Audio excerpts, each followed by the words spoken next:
গাইবান্ধার গোবিন্দগঞ্জে ট্রাকের ধাক্কায় মোটরসাইকেল আরোহী স্বামী-স্ত্রী নিহত হয়েছে। বৃহস্পতিবার দিবাগত রাত 10টার দিকে ঢাকা-রংপুর মহাসড়কের চাঁপড়িগঞ্জ নামক স্থানে এ দুর্ঘটনা ঘটে।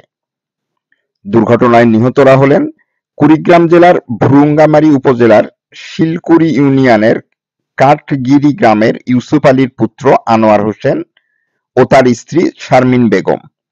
নিহতরা দুজনেই গার্মেন্টস কর্মী। স্থানীয়রা জানায়, ঢাকার দিক থেকে আসা একটি মোটরসাইকেল দ্রুত গতিতে রংপুরের দিকে যাওয়ার সময় মহাসড়কের রোড ডিভাইডারের সাথে আঘাত লাগে। এতে নিয়ন্ত্রণ হারিয়ে মোটরসাইকেলটি একটি ট্রাকের সাথে ধাক্কা খায়। এতে ঘটনাস্থলেই মোটরসাইকেল আরোহী স্বামী-স্ত্রী মারা যান। দুর্ঘটনার পরে স্থানীয়রা ঢাকা-রংপুর মহাসড়ক অবরোধ করে বিক্ষোভ করে।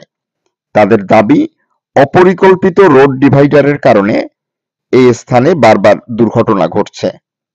এই ডিভাইডার তুলে না ফেলা পর্যন্ত তারা সড়ক অবরোধ করে রাখবে। পরে হাইওয়ে পুলিশ ও যৌথ বাহিনীর আশ্বাসে অবরোধ প্রত্যাহার করে নেওয়া হয়।